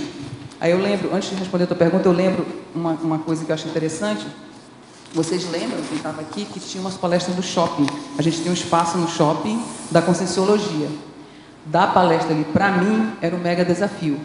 Por quê? Era aberto, era no horário de maior movimento do shopping, era sábado às 19 horas, tinha as crianças da lojinha da frente, comprando roupa, tinha a inauguração da Avan, que ela tinha acabado de fazer mega promoções. Então, assim, eu dei uma palestra com esse contexto, passando milhares de pessoas na tua frente, então não tinha campo homeostático, sala fechada, condição ideal, energia toda protegida, não existia nada disso. E eu preparando aquela palestra, eu falei, não vai ser fácil, mas vamos lá. E aí me veio um insight que eu esqueci de colocar no verbete, a questão do poliglotismo, que é uma coisa que eu me interesso muito. Veio um insight assim, eu acho que vai ter, né, aluno que fala a língua espanhol, fala espanhol. Eu falei, mas óbvio, eu estou em Foz do Iguaçu, do lado de Puerto do Iguaçu, né, e do Paraguai, mas enfim. E continuei minha aula, veio vários insights em espanhol, vários insights. E aí, quando chegamos lá, no meio daquele turbilhão, apareceram 3 alunos. Uma da Argentina e 2 do Paraguai. Eram meus alunos da palestra. Eu falei, gente, muito interessante isso. Então, para mim, isso foi uma lição com relação a você não banalizar nenhum insight na hora da preparação da aula. E ainda apareceu, porque você estava dando palestra, apareceu alguém querendo saber, né? Aí a moça foi atender, né? E você tem que parar a palestra. E aí apareceu ainda um brasileiro que morava nos Estados Unidos. super interessado no assunto, levou folder e tal, da instituição, a gente falou, né, endereço para ele, de onde tinha as coisas. Então, o que eu penso? Agora, respondendo a tua pergunta. O que eu faço são esses...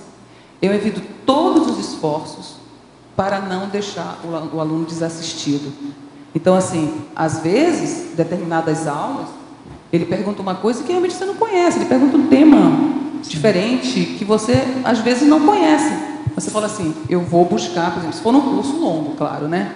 Eu vou buscar a informação e na próxima aula eu te dou. Você não pode ter vergonha de dizer que você não sabe aquilo naquela hora. Sim. Tá? Sim. Então, assim, é despojamento mesmo, é dar a cara a tapa, é estar ali disponível para, às vezes, você vai saber responder, às vezes não. Por isso que hoje em dia, antes eu dei bastante curso, às vezes, sozinha mesmo. Mas, pelo menos no IPC, são sempre 2 professores, né? É para um ajudar o outro nessas saias justas, que às vezes você não sabe. Mas eu vejo que você está disponível, quando você está disponível para ajudar, você fala, eu vou para lá para ajudar, para assistir. Vão vir os insights para você se preparar antes para poder assistir melhor. É nesse sentido. Ok. Lani, sim. Na primeira folha, na 5ª linha de baixo para cima, no meio da linha, a participação em cursos com postura docente, você pode desenvolver essa ideia? Sim. Essa quando você está, principalmente, iniciando o seu processo docente, a primeira providência que eu acho que todo mundo deveria tomar é você entrar num curso, se matricula no primeiro curso, de preferência aquele curso que você vai ministrar depois, para você sentar lá e observar tudo. Então, você vai sentar e vai agir, né, pensenicamente, como se você estivesse dando aquela aula, tá? Primeiramente. Então, fala assim, às vezes tem umas perguntas, além de você ouvir todas as perguntas e respostas que os professores dão, você fala assim, como eu agiria nessa condição? Como eu me sairia nessa condição? Eu teria suporte energético para sair dessa pergunta? Aí, às vezes, você fala assim, eu desconheço tal assunto. Então, aí vem as lacunas que eu falo em algum lugar aqui. As lacunas dos conhecimentos. Você fala, gente, se ele perguntasse para mim esse assunto, eu não saberia responder. Então, você sai dali e vai estudar aquele assunto, vai aprofundar. Né? São as lacunas do conhecimento. Então, é essa questão da postura docente. É você estar ali e pensar como você faria no lugar daquele professor. Eu acho que isso é um exercício muito interessante para quando você começar a dar a sua aula, você está mais autossustentável, digamos assim. Entendeu? Muito obrigada. Lani, aqui na tecnologia, a técnica da agenda rigorosa e também a sua técnica da antidispersão, por favor. Tá, a técnica da agenda rigorosa é assim. Pode parecer, início, uma coisa fechada, mas o que eu penso? Eu sempre gostei de usar agenda. E eu lembro que eu sou adepta da agenda eletrônica faz muito tempo, desde quando não era ainda smartphone, né? Era agenda eletrônica. Por quê? Porque ela apita, porque ela te dá um sinal de quando você programou alguma coisa. Então, ela não deixa você esquecer aquilo. O que eu penso? Por exemplo, no dia seguinte, todas as coisas que eu vou fazer são planejadas. Eu realmente anoto, não tem jeito. Você começa, por exemplo, você tem várias coisas para fazer durante o dia, você começa, se envolve com uma, às vezes você esquece as outras. Então, eu anoto tudo que eu vou fazer no dia seguinte e não há problema se você deixar de descumprir um item, 2 itens dali, mas você imediatamente vai colocá-lo para o dia seguinte, tá? Então, é isso que eu penso. Eu penso isso na agenda, eu estou falando aqui de uma condição comum nossa do dia a dia. Mas vou expandir isso para as nossas reciclagens, né? Para nossos objetivos de vida. Então, assim, imagina, você está fazendo uma agenda rigorosa de coisas que você tem que mexer em você, porque a maioria das coisas que acontece desse processo de travamento da docência é porque você tem que mexer em coisas que você não está afim. São coisas que vão doer, né? É aquilo que está contigo te acompanhando por vidas, então você não está com muita vontade de mexer naquilo, né? Mas você descobre que você precisa mexer com isso. Então, assim, se você não coloca aquilo ali para ficar todo dia, você coloca, não cumpriu naquele dia, põe no outro, põe no outro, põe no outro, você nunca vai mexer com aquilo, tá? Então, por isso que essa questão da agenda rigorosa, principalmente das tuas reciclagens, eu acho que são fundamentais, Tá? E qual foi a outra coisa que você perguntou? Da antidispersão, para mim é um super desafio. É eu me manter retilínea com tudo aquilo que eu quero fazer, principalmente relacionado à GESCOM atualmente. Então é muito fácil para mim começar a sentar para escrever alguma coisa e tenho vontade de levantar, tenho vontade de fazer não sei o quê, vou ler um e-mail, né? Vou fazer qualquer outra coisa. Por quê? Porque você não está afim também de enfrentar às vezes aquele tema ou de realmente, né, encarar aquilo e falar assim, eu não vou sair daqui enquanto eu não escrever tantas páginas, ou eu não vou sair daqui enquanto eu não ficar 2 horas aqui em cima desse tema. Então, essa questão de você focar, de você não dispersar quando você tiver alguma coisa para fazer. Eu estava pensando, estava até comentando com a Mi, esse verbete aqui, quando eu soube, a moça combinou comigo a apresentação. E, como faz muito tempo que eu escrevi, eu falei, eu tenho que estudar ele todo de novo, eu já tinha esquecido tudo. Então, o que eu fiz? Carregava esse verbete para cima e para baixo, ele está cheio de azulzinho, que vocês podem ver, então eu ia carregar embaixo do braço, com a caneta para cima e para baixo, aonde eu parasse, eu olhava alguma coisa e falava, que eu acho que vou falar sobre isso. Né? Então, é isso. A outra coisa também, por exemplo, você está querendo escrever um tema, então, você tem um papel, isso funciona demais, um papel e uma caneta, e tudo que você vai vivenciando, você vai associando com esse tema que você está escrevendo. Então, é uma técnica da antidispersão. Toda hora eu vou estar pensionizando naquilo, né? Eu vou estar atento para as coisas acontecerem. São essas técnicas que eu uso, ficar focada. Lani, aqui na fatologia, na página 1, o último item, você fala a profunda vitimização a partir do feedback dos professores orientadores. Tá. Isso nas aulas treino. Nas aulas treinos, Então, assim, eu vivenciei isso. O que acontece? Você está no início ainda tentando sair daquele padrão. Você ainda está todo fechado, ainda está todo orgulhoso, né? Cheio de mecanismo de defesa, você não quer se mostrar. Quando você está participando ali de uma aula treino, né? E eu já falando assim na condição de professora orientadora, o aluno começa, você nunca viu a pessoa que está ali como candidato à docência. A pessoa começa a falar, as coisas começam a vir para você, vai aparecer trafor, trafar, vai aparecer tudo. Então, ali, você recebendo feedback, você tem 2 posturas. Ou você se vitimiza e rumina, como eu coloquei em outro lugar aqui, você começa a ter ruminações mentais a respeito daquilo e antagoniza. Quando acontece isso, você adia, você posterga todo o teu processo, né, docente. Ou você fala assim, não tem jeito, que é no meu caso, eu quero ajudar e para eu ajudar eu tenho que destravar isso, tá? Então eu vou enfrentar, tá certo? Então, aí, ainda bem que você perguntou isso, eu trouxe 2 livros aqui que eu já li, né?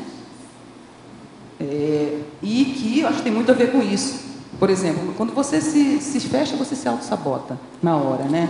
Então, aqui, ó, esse livro está na orelha dele. O professor Waldo já falou desse livro aqui, Autossabotagem, algumas vezes na tertúlia.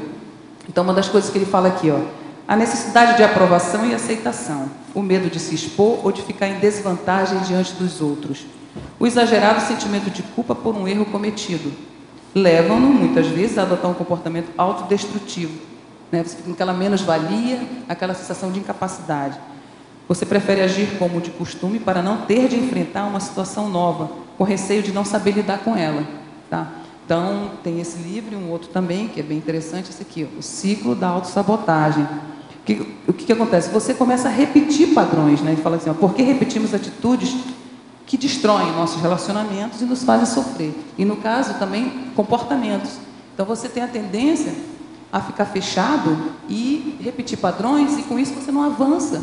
Tá? Então, uma coisa que me ajuda é onde que eu quero chegar nessa existência. Eu quero melhorar, né? Como consciência, então eu preciso enfrentar isso. E aí eu vou usando todas as técnicas que eu já falei, autoconscienciometria, consciencioterapia, reflexão, para poder as coisas melhorarem e andarem. Tá? Obrigada. Lani, por acaso a agenda mais robusta, mais rígida, ampliou a sua disponibilidade interassistencial? Essa questão da minha disponibilidade, eu sempre tive, assim, sabe, desde de cedo. Mas eu vejo que a agenda, ela te ajuda a te organizar para ver o foco que você vai atingir, tá? Como que você pode se melhorar, né, para poder assistir melhor. Você pode até ter a predisposição assistencial, mas você não está pronto para fazer aquela assistência ainda, sabe? Então eu penso que tem isso, a agenda rigorosa te dá uma retilinearidade, né, ortopensênica. Então você vai naquele caminhar e você não desvirtua daquilo, até você atingir o ponto que você quer chegar para ser o melhor assistente, tá? E aí você vai se dispor para ajudar de uma forma mais qualificada. Eu penso que ajuda, entendeu? Lani, página 2, voluntariologia. O voluntariado representando a base do processo assistencial. Não pode ocorrer também, quer dizer, pode sim, que é quase o meu caso. Queria que você falasse um pouco sobre isso, porque esse verbete mexeu bastante comigo. E no caso da pessoa ser voluntária há bastante tempo, ela não pode estar travada ali naquele processo, sendo que ela já poderia deslanchar. Às vezes ela se apega assim, eu preciso ficar voluntariando aqui, porque é um momento, ainda não dá para deixar, ainda não tem uma estrutura já estabelecida aqui. Então, como que a pessoa pode romper de uma vez? Porque às vezes ela se condicionou fazendo aquele tipo de assistência que ela poderia já ter deixado para outras pessoas. Isso, você me fez lembrar que no exemplo que eu não estava nem lembrando agora, tem uma colega de voluntariado que até me sucedeu, quando eu saí do centro educacional, que eu era do financeiro. Então, aí chegou essa pessoa, super tranquila, eu falei, essa aqui é o ideal para eu preparar na hora que eu for sair. Aí eu preparei ela e tal. Eu já estou em Foz faz 5 anos. E eu a encontrei há 1 ano e meio, mais ou menos. E ela continuou nesse, né, se ela estiver ouvindo, ela vai entender o que eu estou falando. Ela continuou nessa questão do voluntariado nesse mesmo local. Aí chegou uma hora que falaram assim para ela, olha, você vai precisar sair desse voluntariado, né?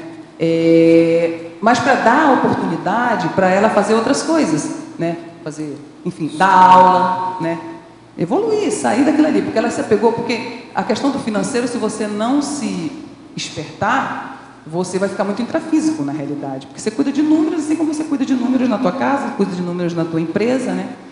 E o voluntariado dela era só isso. Isso gerou uma crise nela, uma crise profunda, né? Que atualmente eu não sei nem em que setor que ela está voluntariando, mas a ideia era tirar a pessoa daquele voluntariado para ela avançar, tá? É esse caso. Então eu penso, quando você começa na Conscienciologia, você começa voluntariando, né? Voluntariando, enfim, no que for o teu trafor, e a partir de um momento, você começa a ajudar, a partir do momento, você fala assim, eu não vou melhorar meu nível de assistência, por exemplo, se eu não for tenepsista, né? Porque você está ligando para o aluno para chamá-lo para o curso. Ali é um desassédio fantástico que você faz. Para isso, você tem que ter aporte energético, né? E aí, você vai caminhando e você fala assim, olha, para eu melhorar mais ainda, por exemplo, para eu ser, por exemplo, um coordenador de centro educacional, né? Falando do IPC, eu preciso ser docente, né? Cadê a minha teática de ser coordenador de um centro educacional e não ser docente? E aí você se motiva, né? Se destrava um pouco mais para poder entrar no processo docente. E aí vai, né? Então, eu vejo que às vezes o voluntariado ali, naquela zona de conforto, não precisa mexer nada, eu vou lá toda semana, faço meu trabalhinho e volto para casa. Vai realmente gerando condicionamento que você fica parado, fica estagnado. Então, às vezes a pessoa fala para você, no início falava, você precisa ser docente. Eu falava, isso não tem nada a ver comigo, sabe assim, eu não sei fazer isso, eu nunca fiz isso, não tenho a menor afinidade com docência. Mas a vida e as evidências, né, da tua evolução vão te dando indício que você precisa mexer com isso, né? E aí você vai começando, bota o foco no assistido, vê o quanto é importante você se qualificar para poder você seguir um pouco mais, entendeu? Porque o voluntariado é, para mim, uma ferramenta fundamental, porque você ali é a tua assistência na prática, é o aluno que chega ali, nunca ouviu falar de Conscienciologia, e você vai precisar ali acolhê-lo, né? E ali às vezes dar uma aula para ele, você dá um minicípio para ele numa visita que ele vai fazer ao centro educacional. Então, eu vejo que levar tudo de jeito é isso, é você voluntariar, ver a necessidade de você começar o processo docente, TENEPS, enfim, fazendo todo esse currículo aqui pedagógico do conscienciólogo. Eu penso que precisa mexer, sim. Eu acho que é uma das fugas que a gente tem quando a gente não quer, né, partir para uma coisa mais desafiadora. E todo esse trabalho de voluntariar, ele gera um aporte que vai te qualificando para o momento que você vai ter que fazer atares numa sala de aula, então. Sim, tanto que a gente vai, por exemplo, no voluntariado tem vários voluntariados, né? Vários setores, digamos assim. Então a gente vê, por exemplo, não sei onde você voluntaria, mas você vai ver que a pessoa que é voluntário do ECP1, por exemplo, ou do ECP2, ele precisa ter um pouco mais de estofo energético e de teática para estar naquele voluntariado. É um outro nível de desassédio que ele tem que fazer. Diferente de uma pessoa que entrou e é voluntário, por exemplo, da livraria, enfim, sabe? Então, assim, você vai obrigatoriamente precisando ganhar estofo energético, consciencial, para poder ir voluntariando no outro nível. Professora Lani, em parafatologia, página 2, sexta linha, gostaria que você falasse sobre a técnica dos 20 minutos. Então tá bom. Dá uma apanhada bem rápida, porque você já tá falou, muito feliz, né? Você já falou dessa técnica várias vezes, mas é porque a gente teve um tempo offline, né? Então é importante repetir. Sem problemas. Então a técnica dos 20 minutos, é da professora Malu Balona, ela está descrita nesse livro aqui, Autocura através da reconciliação, na página, acho que 162, se eu não me engano, né? Aqui. E ela consiste, página 162, e ela consiste em você mobilizar suas energias. Você vai para um local bem tranquilo, de preferência numa poltrona, né, confortável, porta trancada, um lugar que ninguém vá, né, te incomodar. E ali você trabalha suas energias, faz estado vibracional, exteriorização de energias, o que você quiser. Com aquilo você vai promover uma soltura, né? Você vai ficar o seu holochakra mais solto. E a partir daquele momento você começa a se achar que você está com as energias mais trabalhadas, que você está se desconectando do teu soma, né? Você se disponibiliza para os amparadores atuarem com você, tá?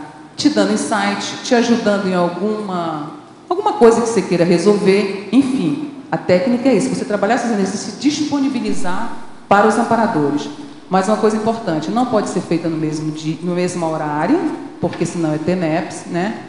E é bastante indicada para as pessoas que não fazem TENEPS, principalmente. É isso. Olá, a gente tem 3 minutos. Você poderia dar uma dica para aquele voluntário que ainda não é docente? O que ele tem que fazer? A quem que ele tem que procurar? Qual a primeira atitude dele? Tá, o voluntário que não é docente ainda, eu acho que uma das primeiras coisas é ele chegar, né, nós temos vários centros educacionais, a docência pode ser desenvolvida em qualquer lugar. Nós temos uma IC, uma instituição em Foz do Iguaçu, voltada para isso, né, a reaprendência, né? Mas nos centros educacionais do IPC, ele pode chegar nas pessoas e falar assim, eu agora estou disponível para fazer uma assistência melhor em alto nível, né? Me melhorar como consciência e ainda assistir melhor. Eu quero me qualificar para assistir melhor. E é aquela coisa que eu recomendei. A primeira coisa que ele precisa fazer é entrar num curso com postura docente. Aí ele vai, assiste, vê tudo o que está acontecendo e a partir dali ele fala, é isso que eu quero? Qual a minha intenção? Uma coisa que eu queria falar e esqueci. Qual a minha intenção em dar aula? É me autopromover? O que é? Ou realmente é uma coisa um compromisso que eu fiz comigo no curso intermissivo e aqui eu quero honrar, tá? E aí, a partir daí, se ele achar que é isso, se ele não está com uma intenção escusa, ele pode se disponibilizar e começar a fazer a prova oral, né? A prova escrita primeiramente, depois a prova oral, e começar a treinar, mas numa condição de tranquilidade. Não adianta ter assoberbamento, afobação, pressa, porque isso é um processo. A cada aula que você dá e você recebe feedback, você tem um tempo de maturação, né? Você vai ali maturar, refletir e reciclar muitas coisas para poder enfrentar a próxima aula. Então, nada de vitimização, porque às vezes não vai ser gostoso, tem até aqui no verbete o sabor agridoce dos feedbacks, né, que o professor dá. Então, assim, a pessoa tem trafores e trafares. E os trafores são ótimos, vão te ajudar, mas os trafares precisam ser trabalhados, né? E eu acho que seria isso. Tá bom, a gente agradece a presença de todos, a participação de todos, as 11 perguntas dos teletertulianos, e a gente passa para o nosso comercial. Obrigada. Obrigado. Hoje tivemos 45 assinaturas no livro de presença, 23 perguntas presenciais e 11 online. Os recados são da Renata sobre o Congresso dos Intermissivistas, a Marlene sobre a Semana da Paradireitologia, o Amin sobre a Escola do Parapsiquismo, a Nilza sobre também a História do Parapsiquismo, Escola e a História do Parapsiquismo. Boa tarde. O CAEX e a APEX convida a todos para o 2º Congresso Internacional dos Intermissivistas, que acontecerá neste próximo final de semana, nos dias 12 a 14 de junho, aqui na cidade de Foz do Iguaçu. Para aqueles que não puderem vir até Foz, o congresso também poderá ser realizado através do EAD, o ensino à distância. Então, chamamos aí a atenção para o 2º dia, né, do congresso, onde teremos a 3ª mesa de debate com o tema pré-intermissiologia. Também, no dia seguinte, teremos um campo bioenergético com o professor Federico Ganem, também com essa temática, pré-intermissiologia. As inscrições podem ser realizadas na recepção do CAEC, através do telefone, também pode ser feito no telefone, né, 45 35 25 26 52, repetindo, 45 35 25 26 52, ou ainda pelo site da APEX, www.apexinternacional.org. Lembramos também que para os interessados, né, no EAD, também é necessário realizar as inscrições. Aguardamos a todos. Boa tarde a todos. Em nome do Colégio Invisível da Paradireitologia, em conjunto com o CAEC, eu venho convidá-los para a 1ª semana da Paradireitologia, que vai acontecer no período de 8 a 14 de agosto próximo, onde teremos 26 palestrantes falando dos mais variados temas. Aproveitando hoje a aula da professora Lani, que falou sobre a parapedagogia, a professora Malu Balona vai falar sobre a paradireitologia na dinâmica do RCP1. Professora Malu, que é especialista em parapedagogia, vai estar nesse fórum. Entre outras palestras, também teremos a paradiplomacia e a reurbanização extrafísica, com os professores Eduardo Vicenzi e Anne Catherine. E teremos, ao final, um complementário com a temática liderança interassistencial, com os professores EPICONs Cristina Aracaki e Hernande Leite, onde vamos dar fechamento ao curso. Eu lembro ainda aos colegas intermissivistas que quem participar do fórum vai estar contribuindo para a materialização do laboratório conscienciológico da paradireitologia, cujas obras já se iniciaram e temos a previsão de estreia no dia 11 de agosto. As informações e inscrições são no CAEC, telefone 45 3525 2652. Obrigada e eu aguardo vocês.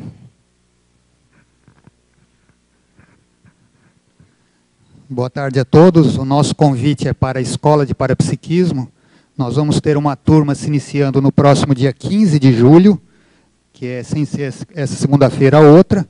Essa modalidade ela é anual, ela tem a duração de 1 ano, é composta por 3 módulos. Cada módulo tem 5 dias de duração. E nesses módulos nós vamos desenvolver as competências parapsíquicas. É uma metodologia inovadora baseada no desenvolvimento de competências.